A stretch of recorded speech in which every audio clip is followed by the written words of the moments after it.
সশস্ত্র বাহিনীকে অবিলম্বে সেনা ছাউনিতে ফিরিয়ে নেওয়ার দাবি জানিয়েছেন সাবেক সেনা কর্মকর্তারা। তারা বলেন, কোনোভাবেই এমন পরিস্থিতির দায় দেশপ্রেমিক সশস্ত্র বাহিনীর নেওয়া উচিত নয়।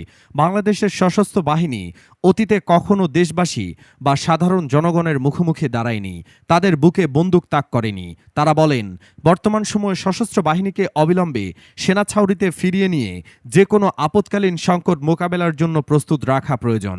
অনুরোধ করে বলছি, এই সংকট আলাপ আলোচনার মধ্যে সমাধানের উদ্যোগ গ্রহণ করুন। দেশপ্রেমিক সশস্ত্র বাহিনীকে ছাত্র জনতার মুখোমুখি দাঁড় করাবেন না।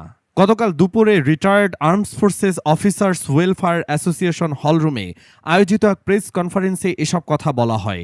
অনুষ্ঠানে সাবেক সেনাপ্রধান জেনারেল ইকবাল করিম ভূঁইয়া সাবেক সামরিক কর্মকর্তাদের পক্ষে বিবৃতি পড়ে শোনান। তবে অনুষ্ঠানে সাংবাদিকদের প্রশ্ন নেওয়া হয়নি। এ সময় উপস্থিত ছিলেন সাবেক সেনাপ্রধান লেফটেন্যান্ট জেনারেল নুরউদ্দিন খানসহ ৪৮ জন সাবেক সেনা কর্মকর্তা। সংবাদ সম্মেলনের শুরুতে বক্তব্য দেন ব্রিগেডিয়ার জেনারেল অবসরপ্রাপ্ত M Sakhawat Hossain, brigadier general অবসরপ্রাপ্ত শাহিদুল আনাম খানসহ ৬ জন সাবেক সিনিয়র সামরিক কর্মকর্তা। এই বিবৃতিতে যা বলা হয়েছে, বিবৃতিতে জেনারেল ইকবাল করিম ভূঁইয়া বলেন, আমি এখানে উপস্থিত সবচেয়ে বয়োজ্যেষ্ঠ সিনিয়রদের অনুমতিক্রমে সবার পক্ষ থেকে এই বিবৃতিটি পেশ করছি। গত ৩ সপ্তাহ ধরে দেশব্যাপী হত্যাযজ্ঞ, নির্যাতন, গুম এবং গণগ্রেপ্তারের যে ঘটনা চলেছে, আমরা তাতে গভীরভাবে উদ্বিগ্ন, মর্মাহত এবং ব্যথিত। অজস্র কিশোর তরুণের অকাল জীবনাবসান ঘটেছে।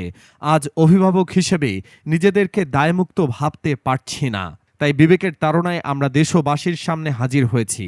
বৈষম্য বিরোধী এই সংগ্রামে সকল শহীদদের রুহের মাগফেরাতের জন্য মহান আল্লাহ রব্বুল আলামিনের দরবারে দোয়া করছি। এতে বলা হয়েছে, বৈষম্য, ভেদাভেদ ও জুলুমের অবসান করা ছিল ৭১-এর মুক্তিযুদ্ধের অঙ্গীকার। তা না হলে উল্টো এসব আজ দেশের সর্বপর্যায়ের ভয়াবহ বিস্তার লাভ করেছে। সমাজের নিচের স্তরে পড়ে থাকা সংখ্যাগরিষ্ঠ মানুষের সহ্যের সীমার বাইরে চলে গেছে বাংলাদেশের অর্থনৈতিক অবস্থা ও অব্যবস্থাপনা। এই অবস্থার প্রতিকারে জনগণ আজ আত্মোৎসর্গেও পিছপা হচ্ছে না। এমন কষ্টকর পরিস্থিতির ভেতর দেশবাসীকে ঠেলে দেওয়ার জন্য যারা দায়ী, বিচারের মাধ্যমে তাদের সাজা নিশ্চিত করে পুরো ব্যবস্থার মধ্যে স্বচ্ছতা, ন্যায্যতা ও বিশ্বাসযোগ্যতা প্রতিষ্ঠা করা না গেলে সমাজে শান্তি, শৃঙ্খলা ও আস্থা ফিরিয়ে আনা যাবে না।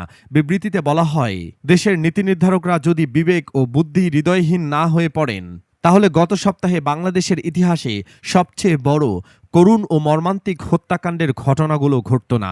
এই সকল হামলা, আক্রমণ ও প্রতিরোধ অঙ্গহানি ঘটেছে অগণিত মানুষের। অন্ধ হয়েছেন বহু সংখ্যক কিশোর ও তরুণ।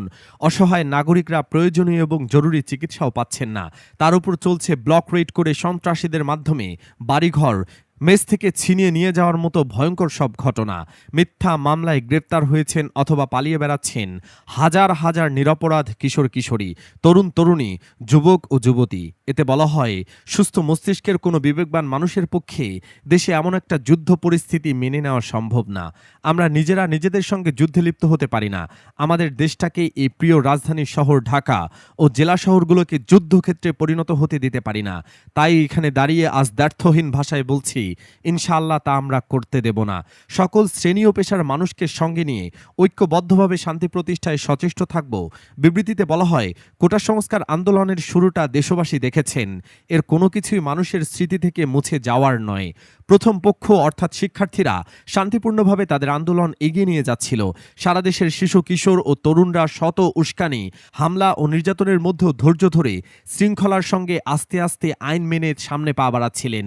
এর বিপরীতে দ্বিতীয় পক্ষ যে উপর্যুপরি উস্কানি দিল, গুন্ডা পান্ডা দিয়ে সন্ত্রাসী চালালো, পুলিশ, র্যাব, আনসার ও বিজি নামিয়ে আকাশে হেলিকপ্টার উড়িয়ে নির্বিচারে গুলি করে অগণিত শিশু, কিশোর ও তরুণদের তাজা প্রাণ হরণ করল, তা দেশবাসীকে এত সহজে এই অল্প সময়ের মধ্যেই ভুলে যাবে? এতে বলা হয়, আক্রমণকারীরা গণ আন্দোলনের প্রতিরোধের মুখে পিছপা হতে বাধ্য হলে পরবর্তী পর্যায়ে ব্যবহার করা হলো বাংলাদেশ সশস্ত্র বাহিনীকে। তাদের ঢাল হিসেবে ব্যবহার করে কখনো সম্মুখভাবে, কখনো পেছনে ও পাশে দাঁড় করিয়ে অন্যান্য বাহিনীগুলো এই গণ আন্দোলনের উপর তাদের জুলুম, অত্যাচার, নির্যাতন অব্যাহতভাবে চালিয়ে যাচ্ছে।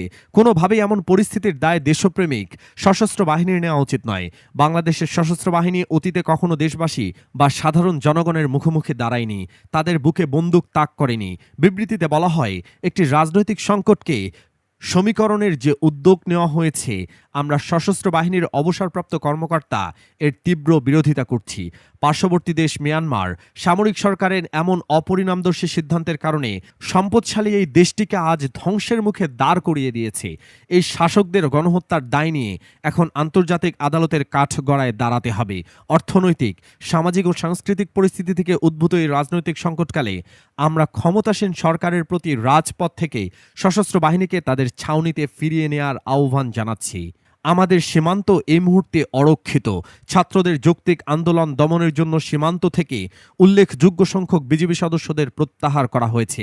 বর্তমান সময়ে সশস্ত্র বাহিনীকে অবিলম্বে সেনা ছাউনিতে ফিরিয়ে নিয়ে যে কোনো আপদকালীন সংকট মোকাবেলার জন্য প্রস্তুত রাখা প্রয়োজন। অনুরোধ করে বলছি, এই সংকট আলাপ আলোচনার মাধ্যমে সমাধানের উদ্যোগ গ্রহণ করুন।